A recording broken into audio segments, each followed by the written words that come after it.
I'm standing in front of a locked gate with two sheriff's deputies watching, and Brenda Whitmore, HOA president, who's called 911 on me 3 times this week, is screaming that I'm trespassing on her community's private road. Her face is red, her finger is pointed at my chest. She's telling the deputies I need to be arrested immediately. I let her finish. Then I pull out my phone, open the county recorder app, and turn the screen toward her. "Ma'am," I say, keeping my voice level, "you just installed a padlock on my road. This entire valley? I own it, all 1,200 acres, including the dirt your $800,000 house sits on. And by the way, I also own the water source your entire subdivision runs on." The color drains from her face like someone pulled a plug. Both deputies take a half step back. One of them clears his throat and suddenly finds his boots very interesting. I let the moment breathe, but I'm getting ahead of myself. Let me back up 3 months and show you how a simple plan to restore my grandfather's cabin turned into a masterclass in what happens when a Karen picks a fight with the wrong property owner. You're probably wondering how someone just owns a valley. Well, it starts with my grandfather, a handshake deal that went bad, and an HOA president who really should have done a title search before installing that gate. My grandfather, everyone called him Pop, homesteaded this valley in 1952. 1,200 acres of Colorado mountain pine, a spring-fed creek, and silence so deep you could hear your own heartbeat. He filed his claim with the federal government, built a cabin with his own hands, and raised my mom there. No electricity until 1973, no phone line until 86. Just Pop, the mountains, and a work ethic that would make a mule look lazy. I spent every summer there from age 6 to 18. Pop taught me to fish that creek, identify animal tracks, and stack firewood so tight a chipmunk couldn't squeeze through. The cabin smelled like pine sap and coffee. The porch faced east, so you could watch the sunrise turn the valley gold. It was the closest thing to magic I've ever known. Then 1989 happened. Pop was 73, needed money for medical bills, and a developer named Robert Castellano came knocking. Castellano wanted to build homes. Pop didn't want a subdivision in his valley, but he was practical. They made a deal. Pop would sell 45 acres, just the flat meadow land at the lower end of the valley. Castellano could build his houses there, but Pop had conditions. "You can have that meadow," Pop told him, "but the road stays mine. The spring stays mine, and you leave the upper valley alone." Castellano agreed. They signed papers. The deal was clean. By 1994, 6 homes sat on that meadow. Nice families. Pop got along with everyone. He'd wave when they drove past his gate, sometimes share venison during hunting season. It worked. Then 2010 hit. Pop died. Heart attack, quick and clean the way he'd have wanted. I inherited everything. The cabin, the land, all 1,200 acres minus those 45 he'd sold.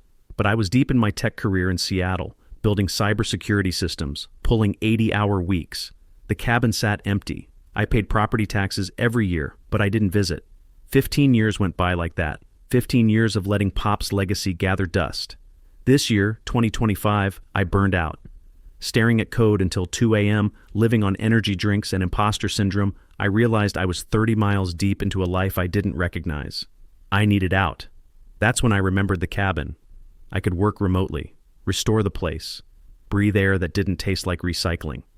So I called the county in April to ask about building permits for repairs. The clerk was friendly. "Oh, you mean that old place up in Pine Ridge Estates?" I paused. "Pine Ridge what now?" Turns out, while I was gone, the subdivision expanded. That original developer retired to Arizona in 2015. A new builder bought the land, added 34 more homes between 2018 and 2020, 40 houses total now, and they'd formed an HOA. I got a voicemail that same day, professional tone, polite but firm. "This is Brenda Whitmore, president of Pine Ridge Estates HOA. We're concerned about the abandoned structure at the upper end of our community. We need to discuss community standards. Please call me back." I didn't think much of it. I figured I'd show up, introduce myself, maybe bring cookies for the neighbors. Be a good guy. Yeah, that's not what happened. Let me tell you what I didn't know then. While I was in Seattle writing code, Brenda Whitmore had built herself a little empire. She'd volunteered as HOA president when the new phase launched in 2018, ran unopposed. Within a year, she'd registered a property management LLC, her own company, and convinced the board to hire her at $3,000 a month to manage community affairs. She wasn't just the HOA president, she was collecting a paycheck from every homeowner in that subdivision. $3,600 a year per household in HOA dues, and a chunk of that went straight into her pocket. She had a vested interest in control, and control meant making sure everyone played by her rules, rules she'd written, rules she enforced, rules that, as I'd soon discover, she'd just made up as she went along. The other thing I didn't know? Brenda's husband, Roger, had been a county planning commissioner until 2019. He'd voted to approve that second phase of Pine Ridge Estates back in 2017, the expansion that turned 6 homes into 40. At the time, Brenda's LLC was already registered. She'd already signed a preliminary management agreement with the developer. Roger never disclosed that on his ethics form. When someone finally noticed, he retired rather than face a hearing. So Brenda was protective of her territory, and I was about to walk right into it, holding a set of property documents she had no idea existed. I arrived at the valley entrance on a Saturday morning in late April. 72 degrees, bluebird sky, the kind of day Pop used to call God showing off. I'd driven 6 hours from Seattle with my truck loaded, tools, camping gear, a month's worth of groceries. I was ready. The first thing I noticed was new. 2 stone pillars flanked the road entrance, each about 8 feet tall, with a wrought iron sign stretched between them. Pine Ridge Estates, private community. I slowed down. That sign hadn't been there on Google Street View. I kept driving. The road looked good, recently graded, fresh gravel. Someone had been maintaining it. About a quarter mile in, I hit the problem. A chain-link gate stretched across the entire road, 10 feet wide, 8 feet tall, industrial grade with a keypad lock and a camera mounted on top.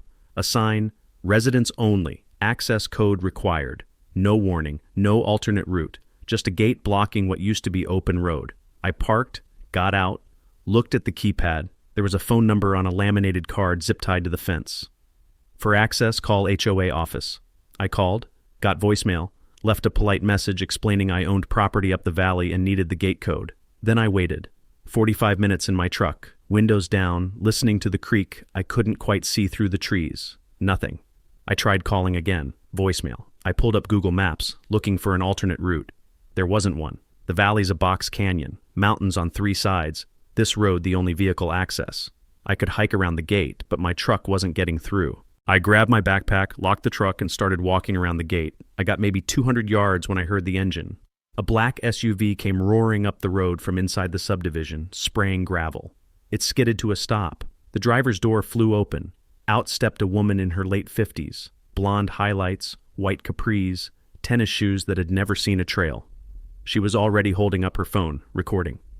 "Sir," she said, voice sharp as a box cutter, "you are trespassing on private property. I've called the sheriff." That was my introduction to Brenda Whitmore. I tried explaining. "Ma'am, I own the cabin about 2 miles up this road. I've been trying to call the HOA office for the gate code." She cut me off. "There are no legal residences above the subdivision. That structure was condemned by the county." I blinked. Condemned? By who? "This is a gated community. You need to leave immediately or you'll be arrested for trespassing." Her phone was still recording. I stayed calm. Years of dealing with hostile IT managers had taught me to never escalate when someone's recording you. "I have documentation that I own property here. I'm happy to wait for the sheriff and sort this out." She didn't lower the phone. 20 minutes later, Deputy Jackson Hayes arrived. Young guy, maybe mid-30s, new enough that his uniform still had crisp creases. He took statements from both of us. I showed him everything I had on my phone, photos of the cabin from my last visit in 2010, a letter from my grandfather's estate attorney, property tax records showing continuous payment. Brenda showed him nothing but her recording and a lot of attitude. Deputy Hayes looked at my documents, looked at Brenda, looked back at me. "Ma'am," he said to Brenda, "he's got documentation showing property ownership. That's not trespassing. This is a civil property dispute, not a criminal matter." "The HOA owns this road," Brenda said. "He can't just—" "That's exactly what makes it civil," Deputy Hayes said. "You need to either give him access or take it to court. I'm not arresting anyone for a property line disagreement." Brenda's jaw clenched, but she pulled out her phone, tapped in the gate code, 742968. I memorized it, and the gate swung open. "This isn't over," she said as I walked past. I got back in my truck, drove up to the cabin. It was worse than I'd expected. Windows broken, mice had nested in the kitchen cabinets, the roof leaked in 2 spots, but the structure was sound. Pop built things to last. I spent the weekend cleaning, documenting damage, taking photos for insurance. And that's when I found it. In the closet, behind a false panel Pop had installed, there was a small fireproof safe. The combination was my birth year. Inside, everything I needed. The safe contained a stack of documents in a manila folder, each one in a plastic sleeve. On top, a post-it note in Pop's handwriting. Mark, if anyone gives you trouble about the road, this box has everything you need. Love, Pop. I photographed every page and uploaded them to 3 different cloud storage services. Cybersecurity paranoia pays off. Here's what I found. First, the original 1952 land patent, federal government to James Holloway. 1,200 acres, clear title, fee, simple, absolute. That's fancy lawyer talk for you own it, period, no strings attached. Second, survey maps from 1989 showing the exact boundaries of the 45 acres Pop sold to Castellano. I pulled out my phone, overlaid them on Google Maps. The subdivision sat entirely within that 45-acre parcel. Everything else, the upper valley, the road, the spring, still belonged to Pop's estate, which meant it belonged to me. Third, the purchase agreement from that '89 sale. I read it 3 times. There was a clause highlighted in yellow. Buyer acknowledges seller retains ownership and control of all access roads, trails, and infrastructure outside platted lots. Access rights granted via easement subject to annual maintenance fee of $1,000, escalating 3% annually, payable to seller by January 15th each year. I did the math.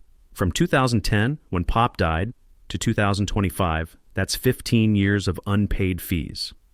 At 3% compound escalation, the developer owed Pop's estate roughly $47,000, and the agreement said if fees went unpaid for more than 1 year, the easement terminated.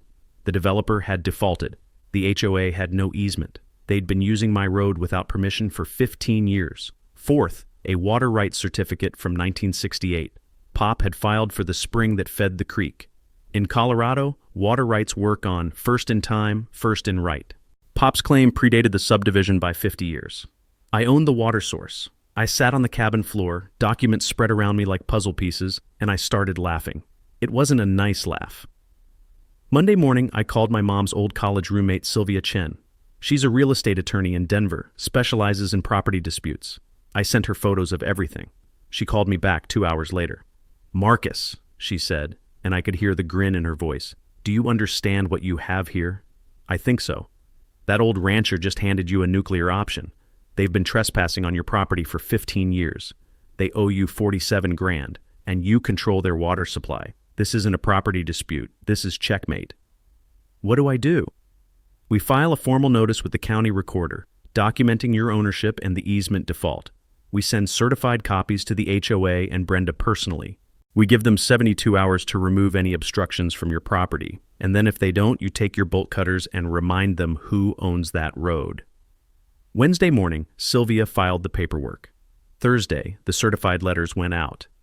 I spent the weekend walking the property with Ray Thornton, the surveyor who'd worked with Pop back in the 90s. Ray was in his 60s now, retired, but he remembered every boundary marker. Your Pop was a good man, Ray said as we hiked. Brenda's been making life hell for everyone. Let's nail this down. We found the original survey monuments, photographed them, documented everything. Monday morning, 72 hours after our notice, the gate was still there. So I drove down with Ray filming, read a prepared statement aloud, identifying myself as the property owner, and cut that chain with the biggest bolt cutters Home Depot sells. Click, clack, the chain hit the dirt. I dragged the gate to the side of the road and posted new signs. Private road, easement access by permission only, owner M. Holloway. My phone rang within 10 minutes. It wasn't Brenda calling. It was her attorney. Mitchell Barnes, semi-retired guy who usually does wills and trusts in way over his head. Mr. Holloway, I represent the Pine Ridge Estates Homeowners Association. You've destroyed HOA property and we're filing an emergency restraining order. You'll be served tomorrow. I stayed calm. Mr. Barnes, I didn't destroy HOA property. I removed an obstruction from my private property. Your client installed a gate without my permission. I have documentation proving ownership. Your client has no recorded easement. We'll see what the judge says. He hung up. That evening, a FedEx truck delivered the lawsuit. Emergency hearing scheduled for Friday morning. Brenda was asking the court to bar me from the road pending a full trial, claiming I was threatening community safety, and that my removal of the gate was destruction of property. The filing included affidavits from 8 homeowners claiming they felt fear and harassment from my presence. I'd met exactly 0 of these people. Tuesday morning, I got another visitor. Dale Morrison. County Code Enforcement Officer, apologetic guy, probably 50, with a clipboard and a tired expression. Got a complaint about an unpermitted structure. He looked around the cabin. This place was built in 1954, I said. It's grandfathered under every code that exists. Dale walked the perimeter, checked the foundation, looked at the roof. Yeah, this is clearly legal construction. Someone's wasting my time. Out of curiosity, who filed the complaint? He glanced at his clipboard. Can't officially say, but the form came in on HOA letterhead. Noted. Dale handed me his card. If they keep filing bogus complaints, let me know. We take false reporting seriously. After he left, I drove to Denver to meet Sylvia in person. She'd already reviewed the lawsuit. She was laughing. Marcus, this is amateur hour. She doesn't even allege she owns the gate. She just says the HOA installed it for community safety. That's not a legal basis for anything. So what do? We file a counter motion. We ask the court for declaratory judgment. Basically, we want the judge to formally declare who owns what. And we compile every piece of evidence showing your ownership. We spent all afternoon preparing. Meanwhile, Brenda was busy. Tuesday night, she called an emergency HOA board meeting. I didn't know about this until later, but here's what happened. She pushed through a special assessment, $5,000 per household to fund the lawsuit. Several board members were uncomfortable, but Brenda steamrolled them. One guy, Thomas, a retired teacher, voted no. He asked for more information about the property dispute. Brenda shut him down. Do you want property values to collapse because some squatter is camping in the woods? Thomas sat down, but he didn't forget. Wednesday morning, I was back at the cabin doing repairs when I heard a vehicle coming up the road. A silver Honda pulled up. Out stepped Thomas. Mid-60s, glasses, cardigan. He looked nervous. Mr. Holloway, I'm Thomas Chen. I'm on the HOA board. Can we talk? Sure. We sat on the porch. Thomas pulled out a folder. I didn't know about any of this until last week. Most of us didn't. Brenda told us the road was county maintained, that we just needed the HOA to manage the internal streets. He showed me documents. After that meeting, I pulled the county GIS records. This road isn't on any county map. We've been lied to. I'm not trying to hurt anyone, I said. I just want to live here peacefully. I believe you. But Brenda just charged everyone $5,000 to fight you. A lot of families can't afford that. This is her personal vendetta, and we're paying for it. What do you want from me? I want the truth. What's the legal situation actually look like? I showed him everything. The land patent, the survey maps, the defaulted easement, the water rights certificate. Thomas went pale. She told us we owned the road. You don't. You never did. The HOA was formed in 2018. My grandfather died in 2010. There's an 8-year gap where nobody paid the easement fees. The easement terminated by default. What happens now? Friday, we go to court. If Brenda can't prove ownership or easement rights, the judge dismisses her restraining order. Then we negotiate. I'm willing to grant a new easement, but the HOA needs to acknowledge my ownership and pay the back fees. Thomas nodded slowly. That sounds fair. Can I testify if needed? Talk to your own lawyer first.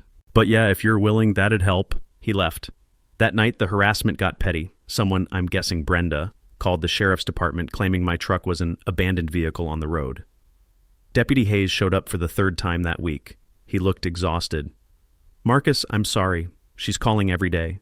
I've documented all of this as harassment of you, not the other way around. I appreciate that. Off the record? Her husband used to be county planning commissioner. She's used to getting her way, but he retired under pressure a few years ago. Some ethics thing. Ethics thing? You didn't hear it from me. He left. I set up trail cameras around the cabin that night. Cybersecurity paranoia again. First night of footage, deer, raccoons, and at 2 a.m., Brenda's black SUV driving slowly past the cabin turnoff, then turning around. I texted the footage to Sylvia. Is this creepy or just me?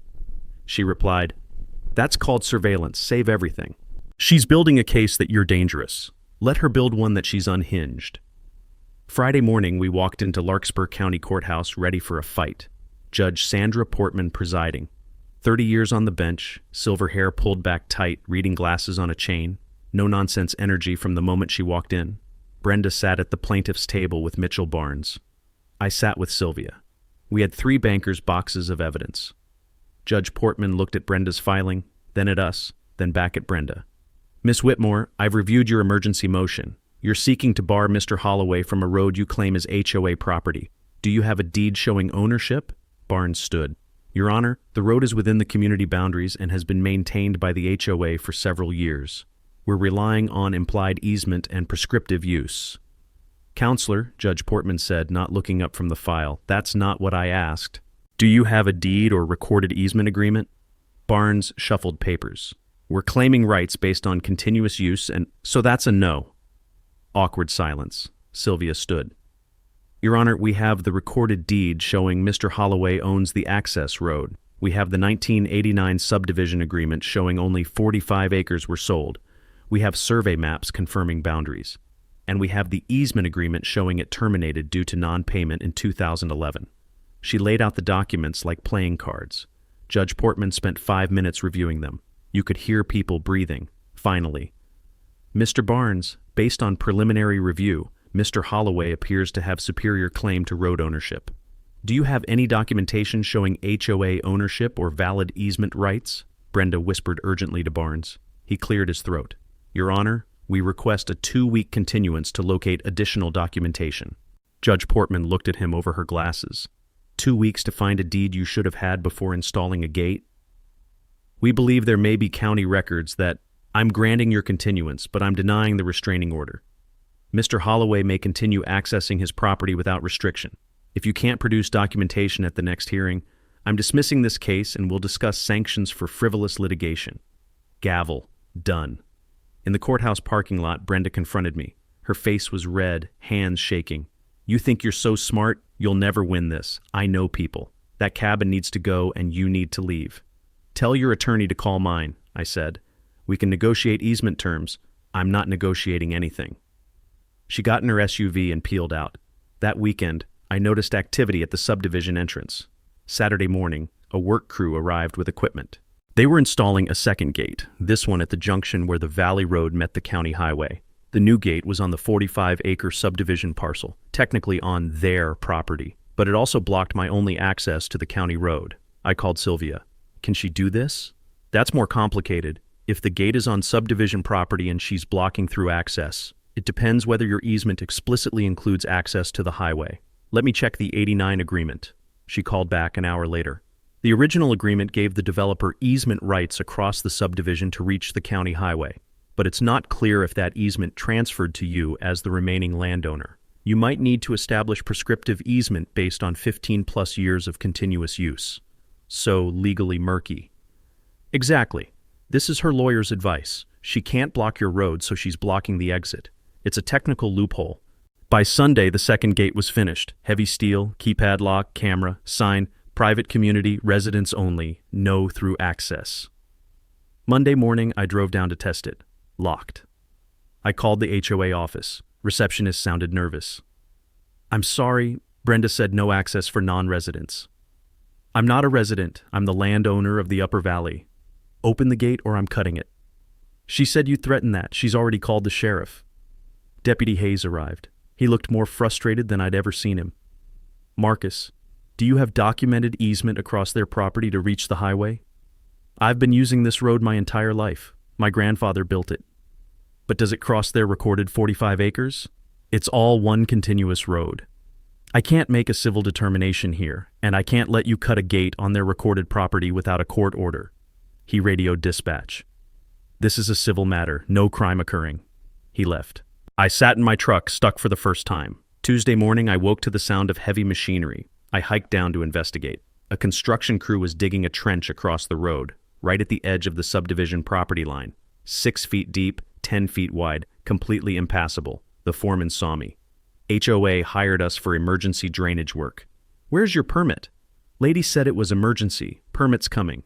I photographed everything, called Sylvia, called Dale Morrison. Dale arrived within an hour. He was pissed. They don't have a permit. Road work requires 72-hour notice and county approval. I'm issuing a stop work order right now. He handed the foreman a citation. Fill that trench back in or your company gets fined. But the damage was done. The road was impassable until they repaired it. I sat on a boulder looking at that trench and something Pop used to say came back to me. When someone tries to take your water, son, you've got him by the throat. And that's when I remembered. The spring. I hiked back up to the cabin and pulled out Pop's water rights certificate, 1968, senior priority status. In Colorado, water law is simple. First in time, first in right. Pop claimed that spring 50 years before the subdivision existed. I walked up to the spring house, a stone structure Pop built in the 60s to protect the source. Crystal clear water bubbling up from underground, flowing into a pipe that ran downhill. I followed the pipe. It fed directly into a holding tank at the edge of the subdivision. Their entire water system ran off my spring. I called Sylvia. What happens if I shut off their water? Long pause. Legally? You could.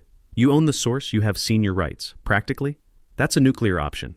Every resident would turn against you. You'd be the villain, and it'd drag out in court for years. I don't want to shut it off. I want them to know I could. That's called leverage. Use it carefully. Wednesday, I got a call from a number I didn't recognize. Mr. Holloway? This is Teresa Ruiz. I'm a freelance journalist covering land use issues in Colorado. I saw your story on Reddit. I didn't post anything on Reddit. Someone did. You've got about 2,500 upvotes on our legal advice. People are tagging me because I wrote about HOA overreach last year. Can we talk? She drove up Thursday. Mid-40s, hiking boots, professional camera.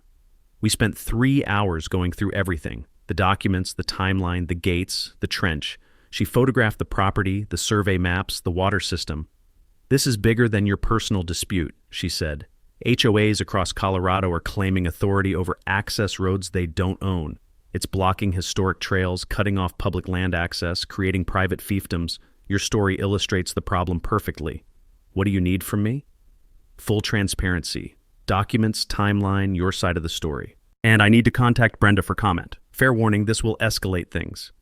At this point, sunlight is my best disinfectant.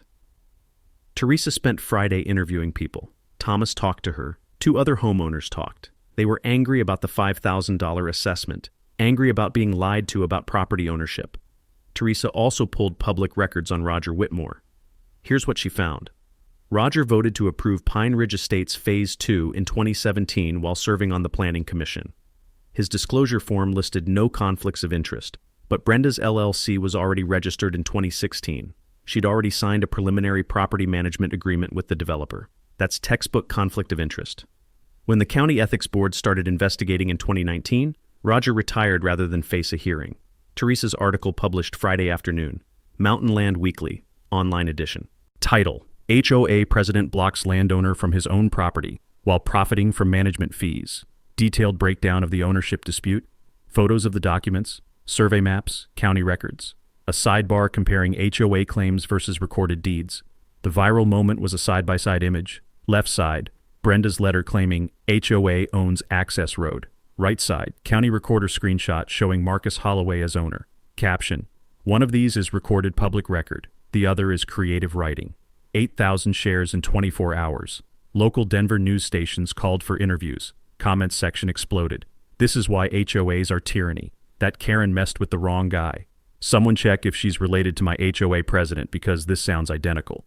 Friday evening I got an email from Sandra, the HOA vice president. Subject line: request for meeting. The email was brief. Mr. Holloway, several board members were unaware of the full situation regarding property ownership. We would like to request a meeting with you and Ms. Chen to discuss potential resolution. Brenda will not be present. Please advise your availability. CC'd to 5 other board members, 6 of 7 total, everyone except Brenda.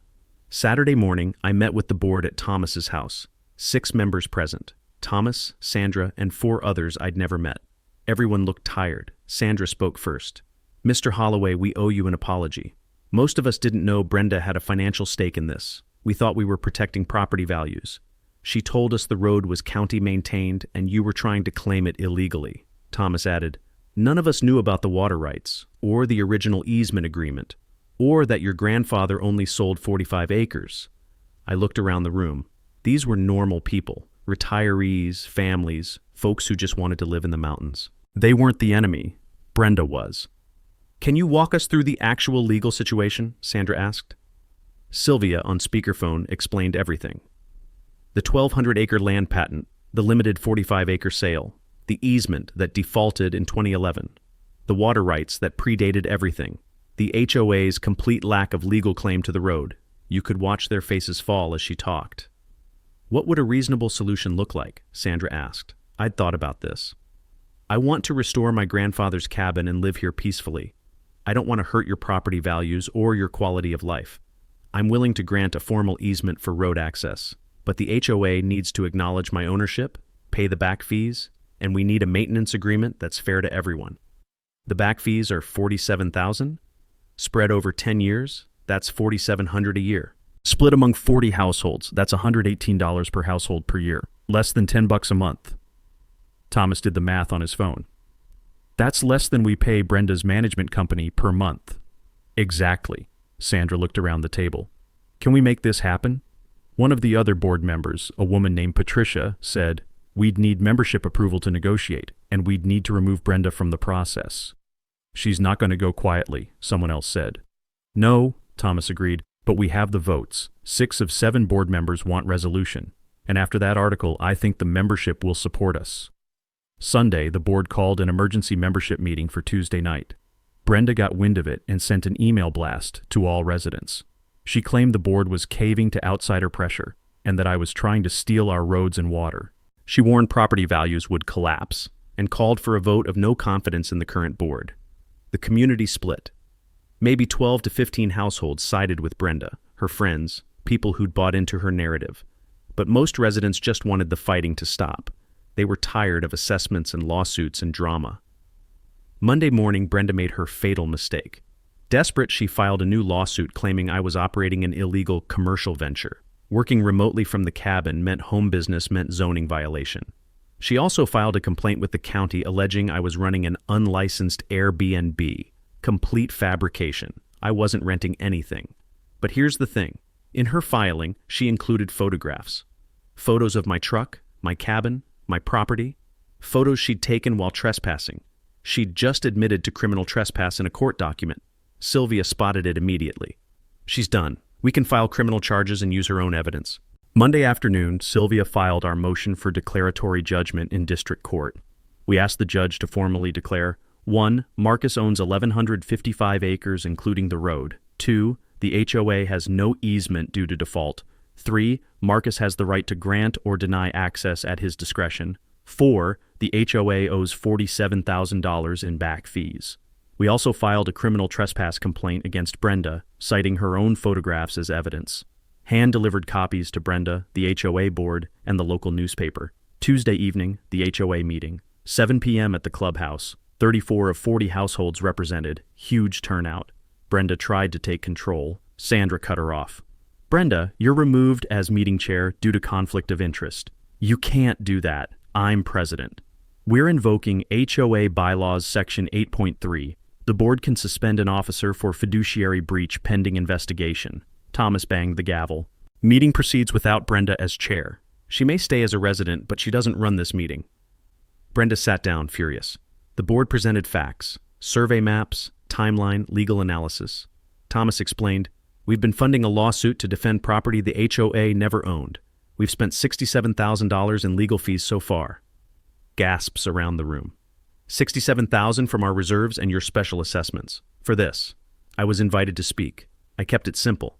Explained my offer, permanent easement in exchange for acknowledgement of ownership, back fees over 10 years, and joint maintenance. Alternative, I revoke all access. You sue for easement by necessity. We fight in court for 3 to 5 years. Cost you hundreds of thousands in legal fees. Maybe you win, maybe you don't.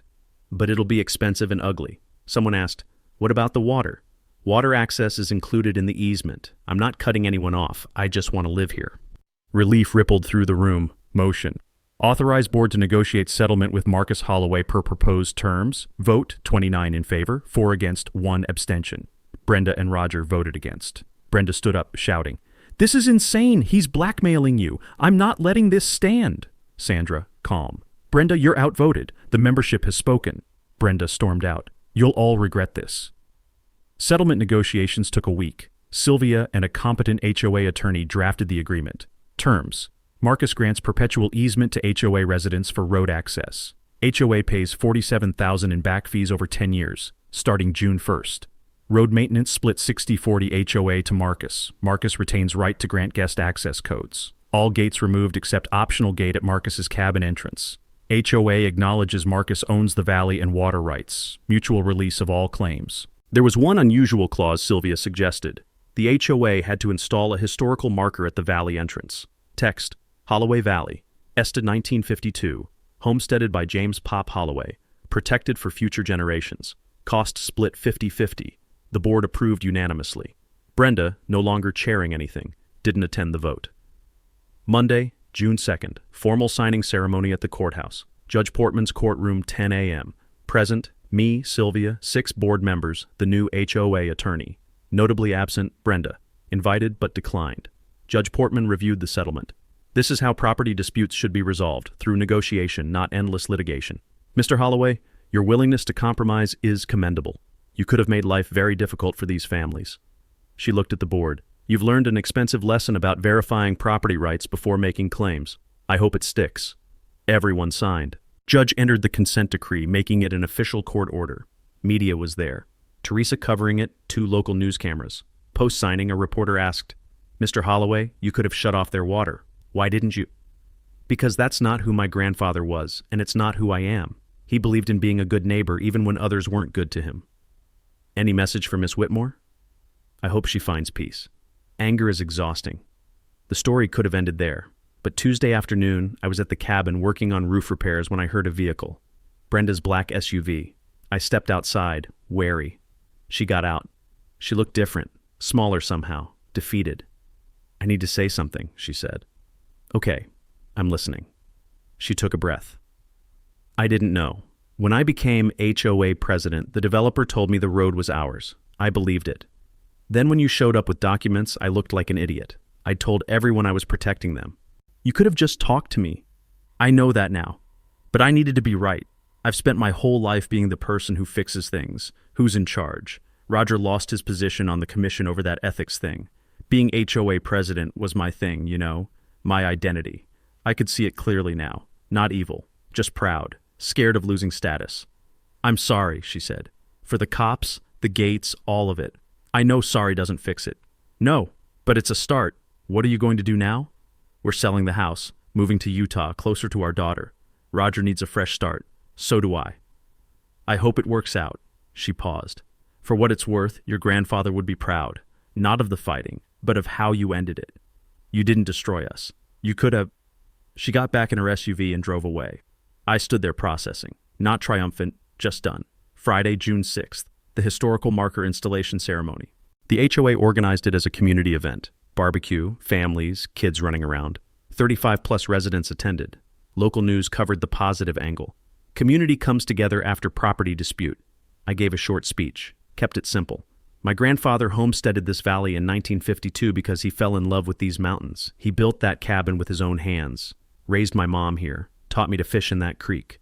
When he sold land in '89, he didn't do it just for money, though he needed it. He did it because he believed in sharing this place. He just wanted to make sure it stayed wild and beautiful.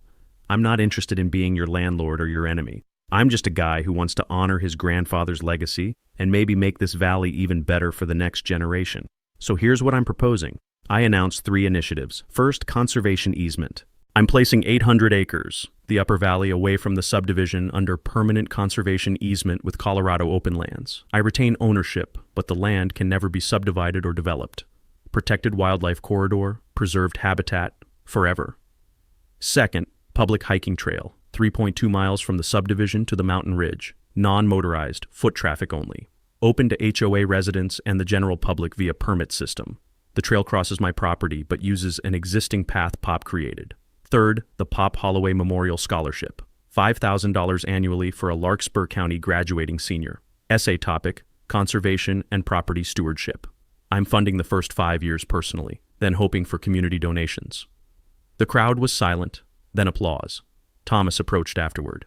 You didn't have to do any of this. Pop used to say the land doesn't belong to us. We just borrow it from our grandkids. I'm making sure they can borrow it too. The following week, media coverage exploded. Teresa's follow-up article, From Property War to Conservation Win. Denver Post picked it up. How one man turned an HOA dispute into a community asset. Regional outdoor groups praised the conservation easement. Colorado Open Lands issued a statement thanking me. The story got shared 50,000 times on social media. Comments, this is how you win. He could have crushed them and chose to build instead. Forget revenge. This guy created a legacy. 3 other Colorado landowners contacted me through Teresa. Similar situations, HOAs, claiming private roads and trails. I connected them with Sylvia. A small movement started. Verify before you buy, HOA property rights checklist. State legislators took notice. By late June, there was talk of a bill requiring HOAs to disclose property boundaries and easement status to homebuyers. One afternoon, Sandra's grandson Tyler, maybe 8 years old, came up to the cabin with his grandma. "Mr. Holloway, can I see the spring house? I'm doing a school project on local history." "Absolutely. Want me to show you how Pop built it?" His face lit up. "Really? That's so cool." We walked up together, me telling stories about Pop mixing concrete by hand, laying stones, engineering the outflow. Tyler took notes in a little notebook. Sandra smiled. 6 months ago, if you told me we'd be taking family history tours on your property, I'd have said you were crazy.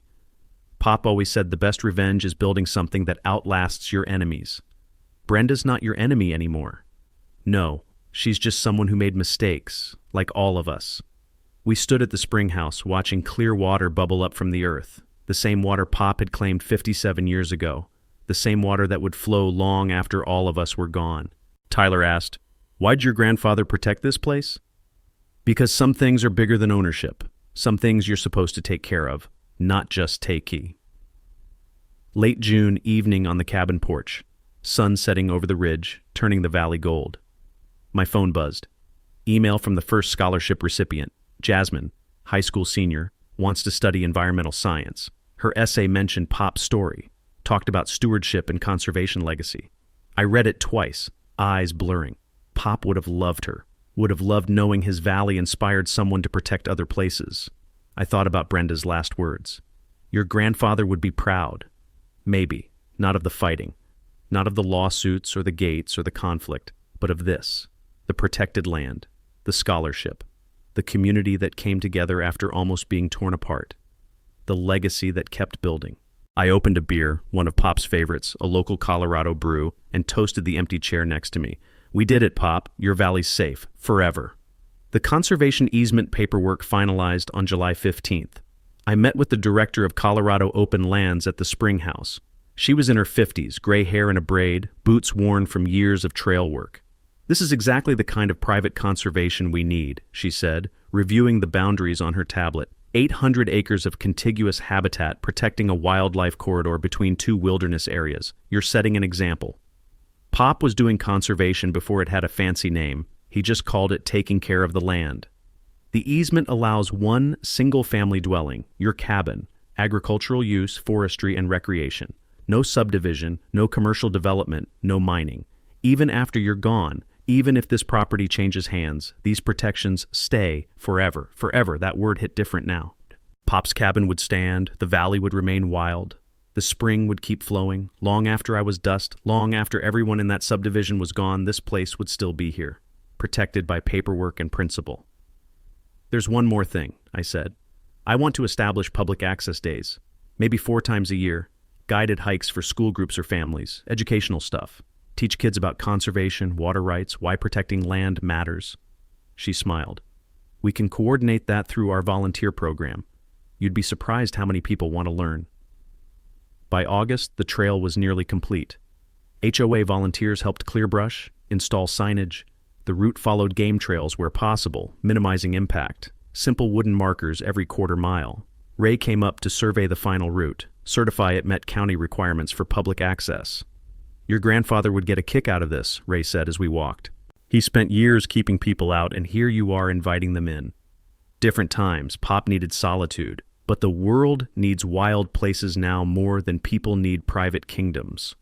The trail opening was scheduled for September 20th. Local hiking clubs already expressing interest. The county tourism board wanted to feature it on their website. "First legal public access to this ridge in 40 years" became the tagline. Property values in Pine Ridge estates increased 8% between June and September. Realtors started marketing homes as adjacent to 800-acre conservation area with trail access. The irony wasn't lost on anyone. Brenda had fought to protect property values by keeping me out. The thing that actually increased values?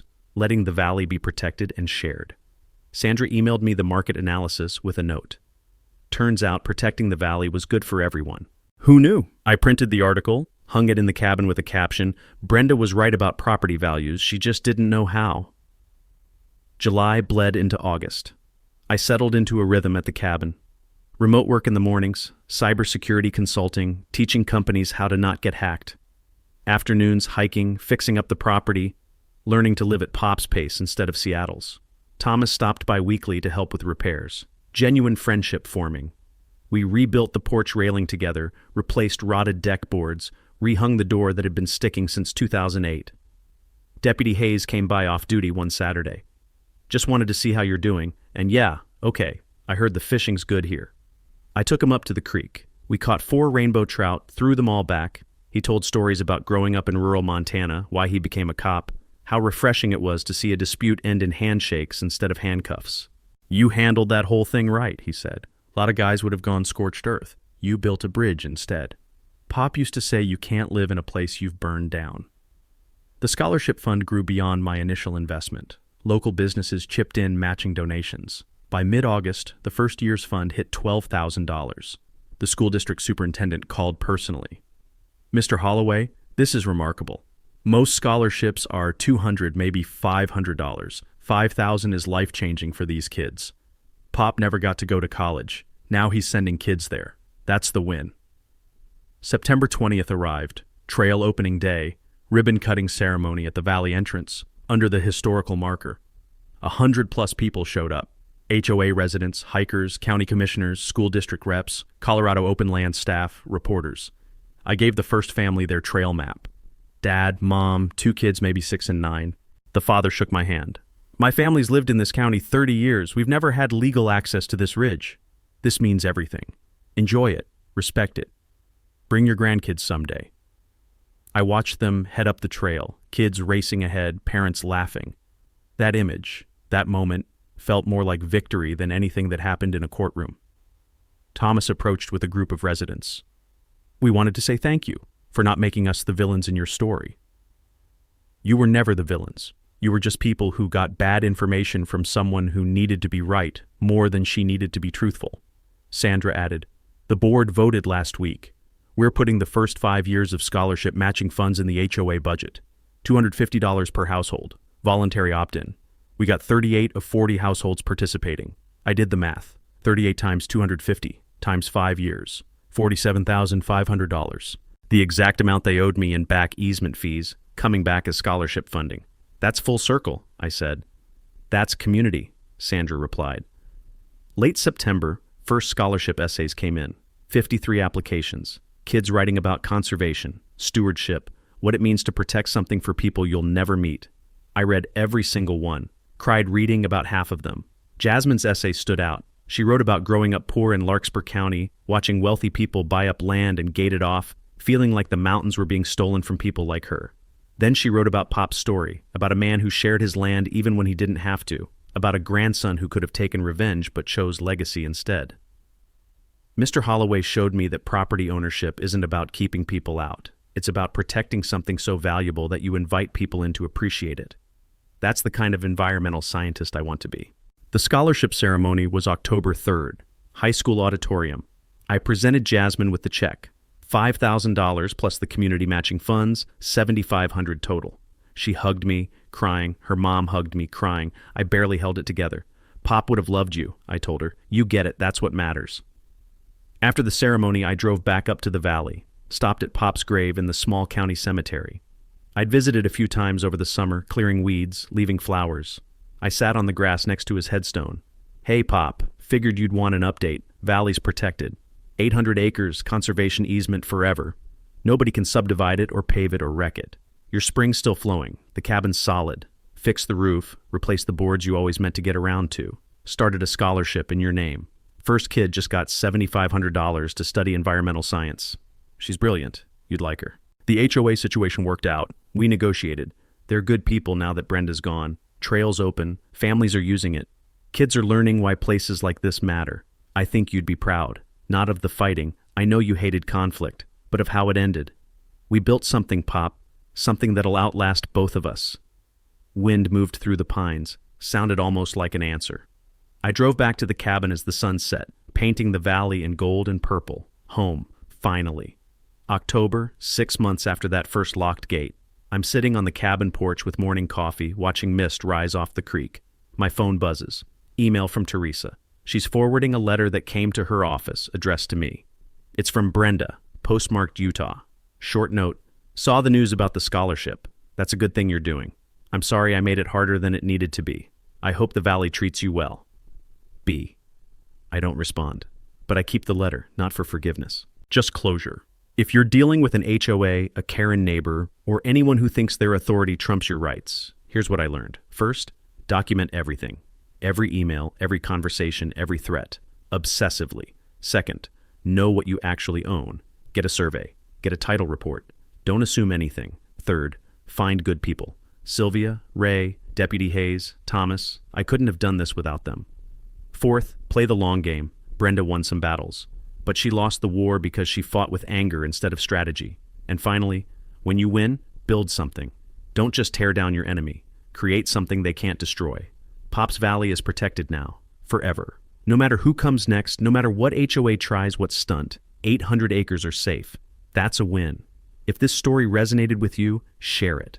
Someone in your life needs to hear that they don't have to roll over when authority overreaches. And if you've got your own property war story, or if you're in the middle of one, drop a comment. Let's build a community of people who know their rights and aren't afraid to use them. Thanks for listening. Now go check your property deed, trust me.